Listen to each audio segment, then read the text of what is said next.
all the big tech platforms got together and kicked off, right? That name should be bleeped if this is going on YouTube, FYI. Can we not say his name? You cannot say his name. No way. What are like the top things you see people doing that makes you like facepalm? Using a Home Assistant is a big one. Like Google Home or Alexa or whatever. Using a Home Assistant actually puts me on edge. Anytime I enter somebody's home, it feels like I'm not in their home. It feels like I'm in somebody else's home. Pretty much everything related to privacy in the big tech world is a lie. When you sign up for a lot of these accounts, the privacy policy is almost like an anti-privacy policy. When you go and you read it, it really tells you about how your data has no privacy. And they ask you to agree to this. And then at the same time, they tell you that we take your security very seriously. And we care about your data and all of this other stuff. But you look at the privacy policy and it's several pages of how they're screwing you over and how they're destroying your privacy. You agree that your data can be shared with all of these random companies, who knows, maybe other people that we don't even list here. And we can use this to track and monitor you and for pretty much whatever else. Sometimes they say that they even get control of and ownership of your data as well, whatever you post. So these are all big tech Silicon Valley lies. And what am I supposed to do about that? You know, it's like there's a privacy policy and my choices are accept or don't use the app, right? Those are your two choices. And I recommend don't use the app. It requires a choice on both the user's behalf and on the developer's behalf. The developers who are making these apps have to make the choice that they're going to take the hard road. They're not going to take the easy road, and they're not going to make the apps kind of the traditional way. They're not going to use all of these insecure databases. They have to put a lot of effort into actually securing the data. So the developers have to decide to do the hard thing and to actually secure the data. So that's the choice that the developers have to make. And then the choice that the users have to make is they have to find these developers, because a lot of the time, those developers don't have big marketing budgets. They're putting all of their energy and effort and resources into actually making the app secure. But on the other hand, they have very little money left over to spreading the word out. They can't buy billboards in Silicon Valley that you read as you drive through the city. They can't buy commercials. They can't they can't do all of this marketing that attracts all of these users. So users have to put in a little bit of effort too to actually go and find the apps that developers who care about them, have created, and then actually use those apps. So it's expensive to create data secure apps, actually private apps, right? But at the same time, like why, we've got Google, Facebook, Apple, these companies that have enormous budgets. Why aren't they delivering us data secure apps? Well, in some cases, some of these companies actually do. Sometimes they do, sometimes they don't. Apple, for example, with iCloud, did start to put some effort into what is called end-to-end encryption. End-to-end encryption is kind of when it's done correctly, it's the gold standard of data protection. When you send your data to the company's servers, that your data is not going to be visible to the company. It means that the data is going to be encrypted on their servers, and it can only be decrypted and read by the people who are authorized to actually read it. And when I say authorized, I don't mean the company. I don't mean the government. I mean whoever is supposed to have access to that data. So if I have some data that I'm backing up, that data is mine and mine only to read. And if I want to give somebody else access to that data, only they should be able to have access to it. And sometimes some of these companies do put some effort into it. Apple tried a little bit to add end-to-end encryption to iCloud, but it was disabled by default. And users would have to know to enable the setting. And Apple would also, strangely enough, would allow users to upload their data to iCloud while that setting was disabled, in other words. So if they enable it after the fact, what point is there in enabling this end-to-end encryption after the fact if you've already given your data in the clear to Apple? It kind of defeats the purpose of it. And recently, in their battle with the United Kingdom, they decided to completely disable this feature for all of their United Kingdom customers. So big tech actually does have the resources to care about their users' privacy. But for whatever reason, be it market forces or other reasons, they tend to not do it. When you trust Apple, Google, whoever it is, any of these big tech companies to handle your data security, let's say they do build a really great end-to-end encrypted whatever service you're using. Well, it sounds like they can just decide to yoink that at any time that they want, because like I may have a Gmail account, but I don't have any control over the decisions that are made at Google, right? Other than maybe they want me to be kind of happy because I will continue to use their service. But what's the solve for that? How do we live in an environment where we maybe actually have control over, not just this is secure and end-to-end encrypted right now, but I know that this is still going to be secure in the future? That's a good question. So what you have to do is you have to seek out, find, and use software that has been built from the ground up, from the start, with end-to-end encryption in mind and with the user's privacy in mind. Some of the things to look for are, does the company or organization say that their software is end-to-end encrypted? If they say it's end-to-end encrypted, great. That's one check mark. That's an important check mark. Then, do they say that it's open source? This is another important check mark, because that goes to your question of whether or not they will then be able to, in the future, kind of do a rug pull on their customers, so to speak. Maybe start out end-to-end encrypted and then, for whatever reason, change their mind about it. If it's open source, it makes it a little bit harder for them to do that. And it also makes it easier for security experts to actually look at what they're doing and see, well, do their claims actually live up to reality or not? So open source means transparency. So that people can look at the source code and see if there are any bugs in there or see if there are any architectural flaws in their end-to-end encryption.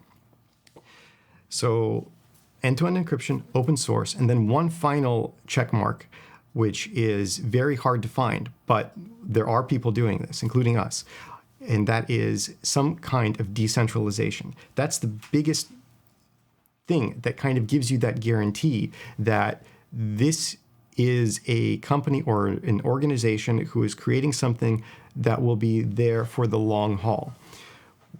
If their protocol, if they have a protocol, to begin with, and if their protocol is decentralized, that tells you that that is basically going to be there in stone for a long time. Because a decentralized protocol is something that allows other developers, other than this company, in other words, to create software that communicates with their software as well, and allows them to do so independently. And what that means is that they can't mess with whatever they've designed and change it significantly, because if they did, then all of a sudden, all of these independent groups would no longer be able to work in that ecosystem. So some examples of decentralized protocols include email. Email has been around for many, many decades, and it is still used to this day. Another one is BitTorrent, and others include things like Bitcoin. That's one of the biggest names that come to most people's mind when they hear the word decentralized, but actually decentralized protocols have existed since the internet began. Most of the low-level protocols that power the internet are, in fact, decentralized. And can you just unpack what that means a little bit? What does it mean for something to be centralized versus decentralized? Yeah, it's actually not easy to make something decentralized. So when a company or an organization says that their thing is decentralized, they might be lying. They might not be telling you the truth, or they might simply be mistaken. There might be some hidden centralization somewhere in their system. It's not easy to create a decentralized system. And what does it mean for something to be decentralized? It means that there's no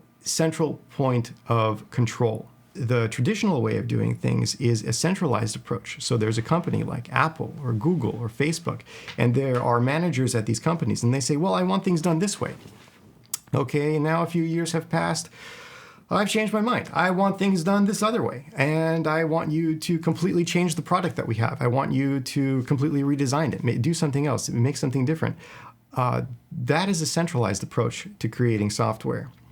And that is something that you can't rely on and depend on, because centralized systems are very easy to, first of all, change, and they're very easy also, therefore, to coerce as well into changing.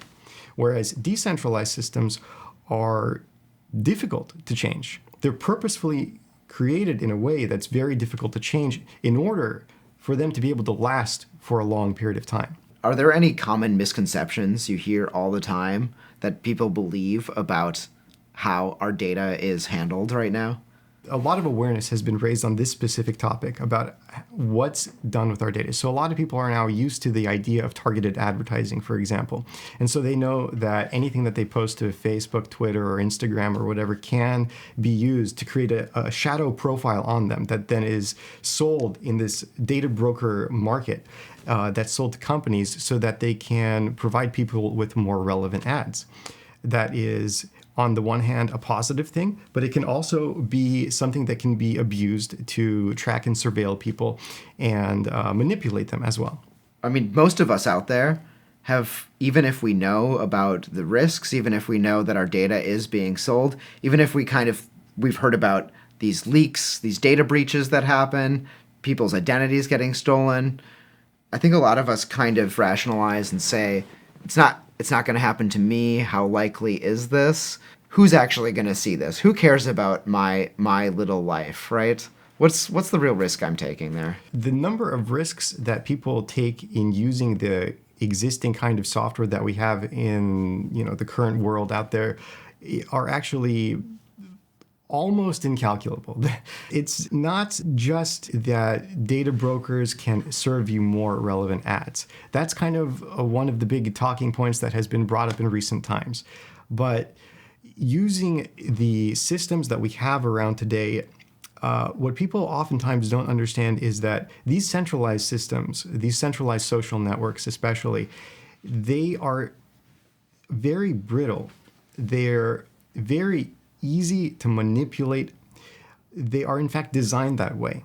The company can manipulate the information that's on their servers in any way that they want. And hackers can obtain that information, but also sometimes you have to worry about the company, because censorship is a huge problem on many of these platforms. And the kind of censorship that's now possible and is actively being done on these platforms will blow some people's minds. Let's talk about it. I think that's a great place to go, because especially, every time the political winds blow a different way, I'm sure certain groups of people become afraid of being exposed. And I think right now we have an administration that cares a little bit less about the rule of law and how the way that things are supposed to be done. And we've seen Silicon Valley really be pretty willing to bend to the whims of this new administration. I mean, correct me if I'm wrong, but I think it just makes what censorship looks like in this country right now particularly relevant for how we live our lives online. Yeah, well, I'm not going to pick on this administration. I'll pick on all of them. I'll say that all of the previous administrations have their own particular groups that they don't like, et cetera, and they'll pick on. And this should concern all of us because, as you rightly point out, one day this group will be in power, the next day another group will be in power. And with these systems that we have, they're so very brittle. And what they don't have is this concept of data integrity in any way. So it's not just about end-to-end encryption. Sometimes people want to have communications in public and say things publicly, and for those communications to not be end-to-end encrypted. But what they don't have is data integrity, and they don't have the ability, for example, to ensure that the conversation that's being had is in fact the conversation that people see. So many things can be done on these platforms and are done, for example, where sometimes you'll be looking at a thread, and then parts of that thread will get chopped off by the moderators of these platforms, and you won't realize that. So somebody will be having a conversation, and they'll say like, oh, I like red shoes, and somebody will say, oh, are you sure? Sometimes red shoes are kind of flashy, and they have this problem, and maybe the conversation stops at that point. But for example, on Twitter, it'll show you, at least for now, that there are a little number 6 underneath that thread. And there could have been an entire long conversation after that point, but there are no replies. You look at there, and it doesn't even show the replies under show more. They're just not visible at all. You actually literally have to sometimes go to people's individual profiles to see that the conversation had continued and that the person was in fact persuaded that now they no longer like red shoes. They in fact like green shoes. So you walk away from that conversation thinking that Joe is a big fan of red shoes, but the reality is that he was persuaded that red shoes are not his favorite color after all. In fact, they're green shoes, for example. I've seen this with my own eyes. These are the kinds of subtle manipulations that can happen on these platforms. That's just one. And that's an example of something that I've personally witnessed many times. Other manipulations can be even worse than this. Like, these are theoretical ones that I haven't actually seen, but they're possible with the kinds of architecture that these companies have. For example, somebody could post a tweet saying, "I like red shoes," but that actual tweet could then be manipulated and changed to make it seem like the person said they liked green shoes.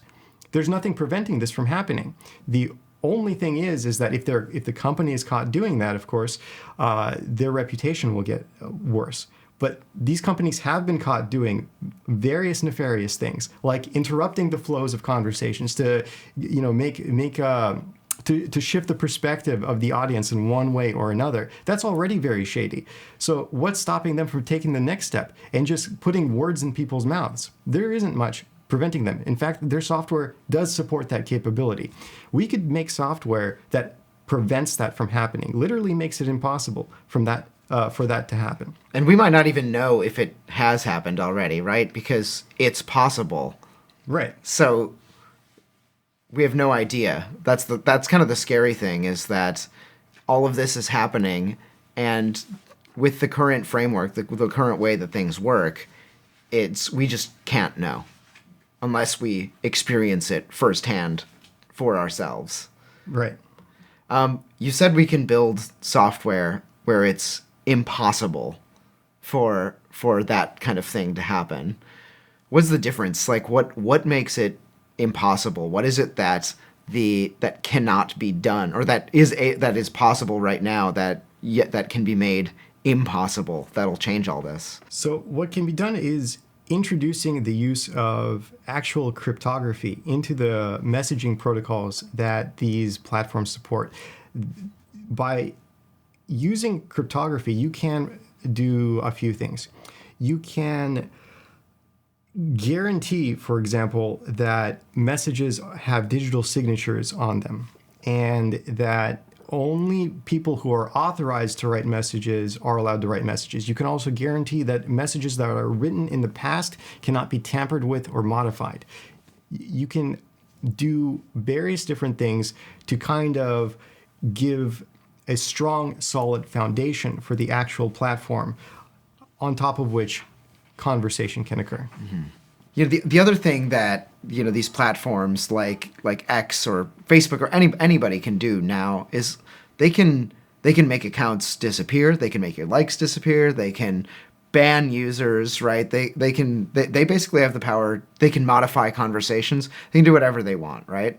And I think there's a moment we all remember, which is when all the big tech platforms got together and kicked off, right?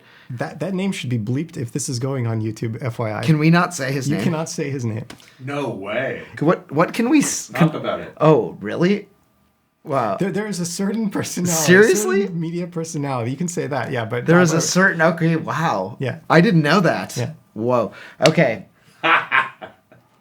Well, I'm dumbfounded that you can't say the name of this certain media personality. So there's a certain media personality who was banned at the same time by all the big tech platforms, right?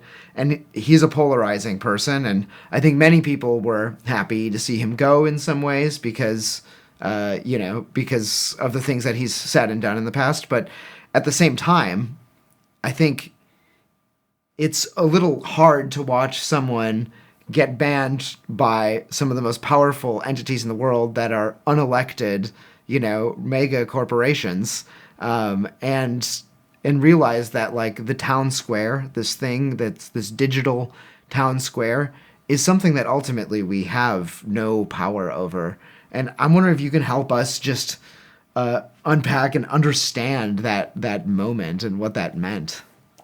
Yeah, that was a very disturbing moment because that was kind of a mask off moment, basically, where any pretense of freedom of speech was just thrown out the window. But it was also revealing that these companies can collude with one another and act like a digital government over cyberspace, basically.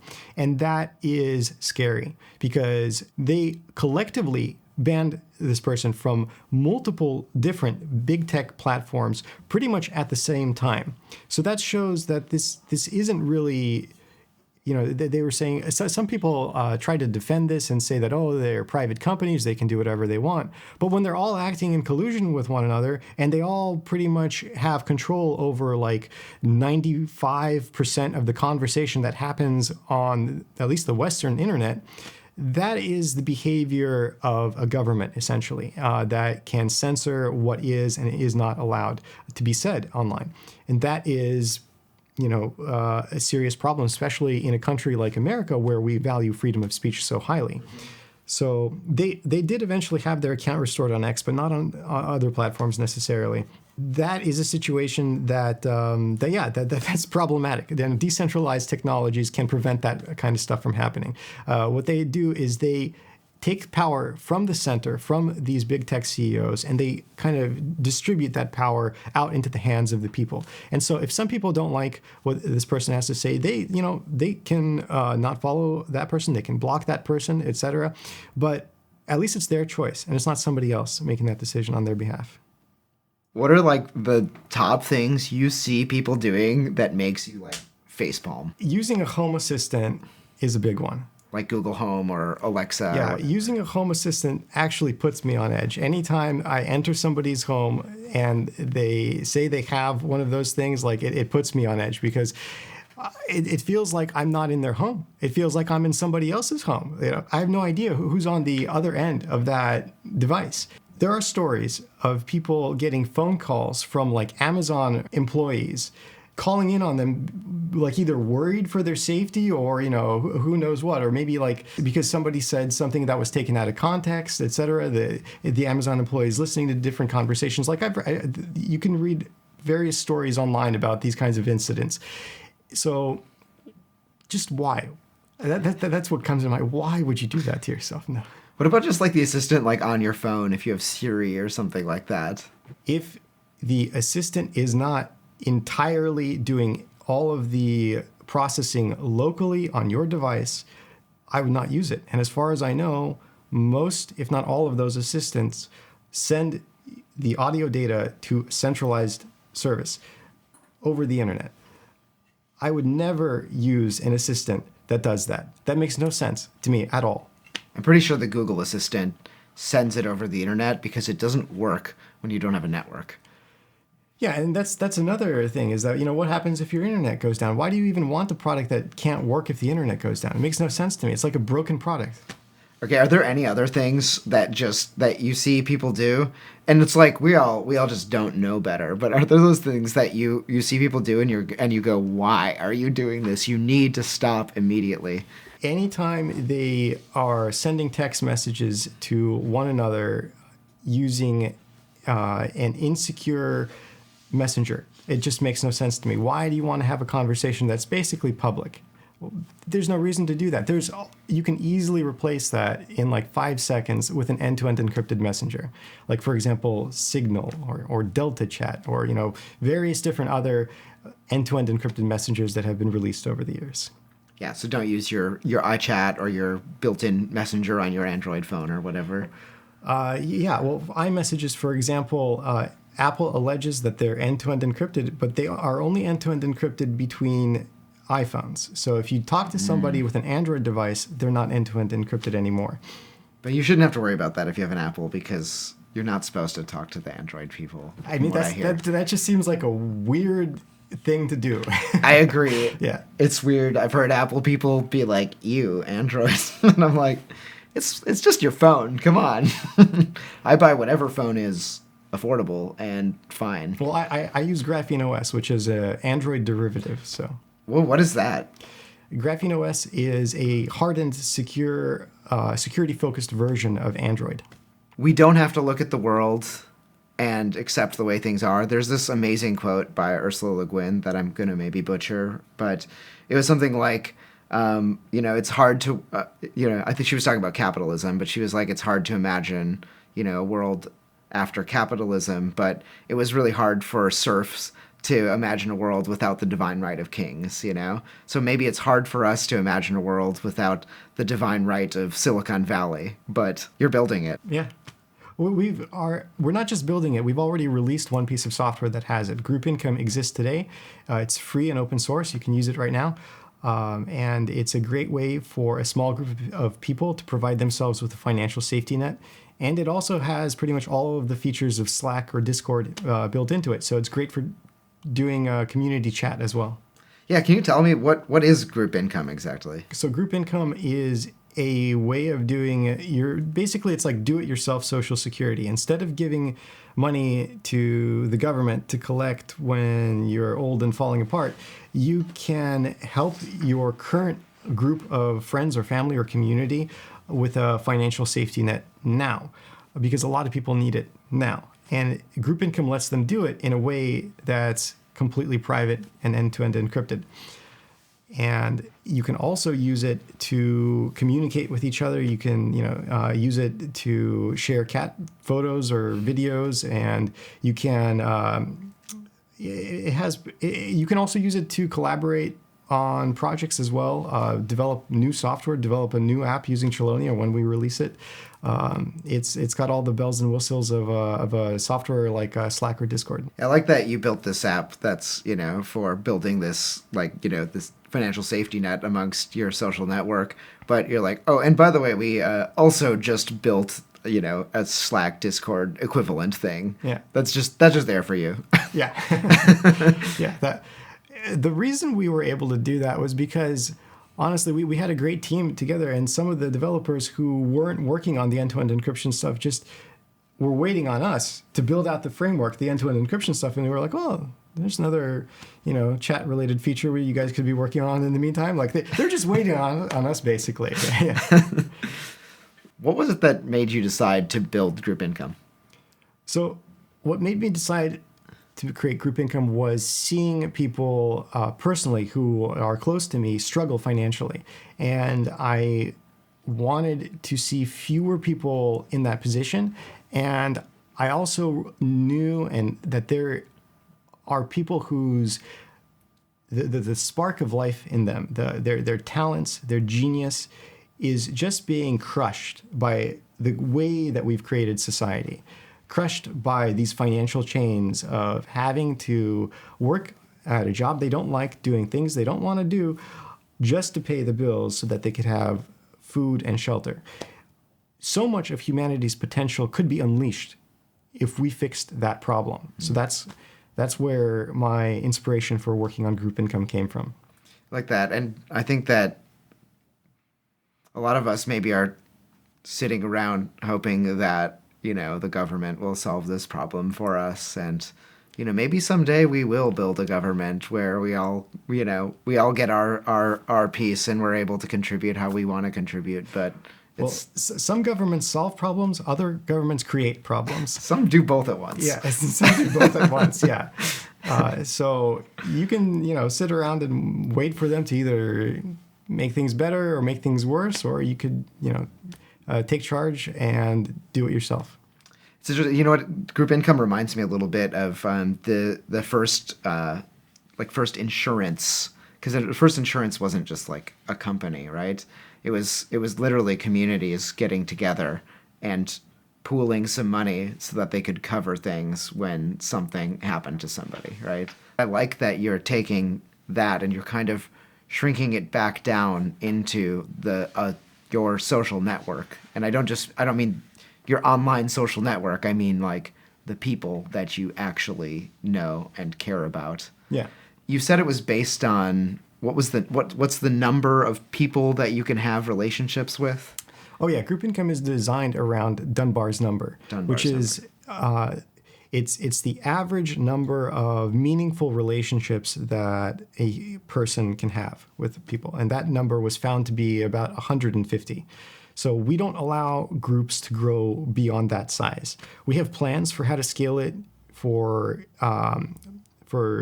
situations involving larger groups of people, but we need to make sure that group income does not contribute to the fraud problem in the Social Security system. So the main problem is that if you have a difficult time validating people's identities, you will not be able to prevent fraud. And there are ways that people try to solve this problem. This is called the Sybil attack. There are ways that people have tried to solve this problem in other alternatives to Social Security, like there's a coin called WorldCoin, for example, that tries to solve this problem by scanning people's eyeballs and giving them a ticket that says, okay, one eyeball, one ticket, and then one income stream based on that. But that's not very secure either, because somebody can get one of these machines and scan a whole bunch of eyeballs and then get a whole bunch of tickets to collect multiple. So it doesn't prevent fraud either. And we wanted to create a system that didn't just create a financial safety net, but also did it in a private way. Like, we're very privacy conscious. Like, everything we do it with privacy and security in mind. So we didn't want to scan people's eyeballs. We didn't want to give people ID cards to verify their identities. What we said was we were just going to work within the existing constraints, the natural law constraints that exist already based on just how the human brain works. And okay, so a human person can maintain about 150 meaningful relationships. That's the size that we're going to restrict the group size to then. What that means is that everybody in the group will actually know one another. They will know if someone is creating fake identities, because they'll actually know everybody in the group. So that's how we solve that problem while protecting people's privacy. I love that, because it's like a low-tech solution. Or I guess our brains are kind of high-tech in a way. Took millions of years of development to get here, but it's based on something that's just in nature rather than something you had to manufacture. I think that's very cool. What keeps you up at night? The manipulation of events for nefarious reasons, whether it's a natural disaster or whether it's a terrorist attack. Those kinds of events can be used to shape policy and to shape society in ways that can be negative and detrimental to society and beneficial to a select few.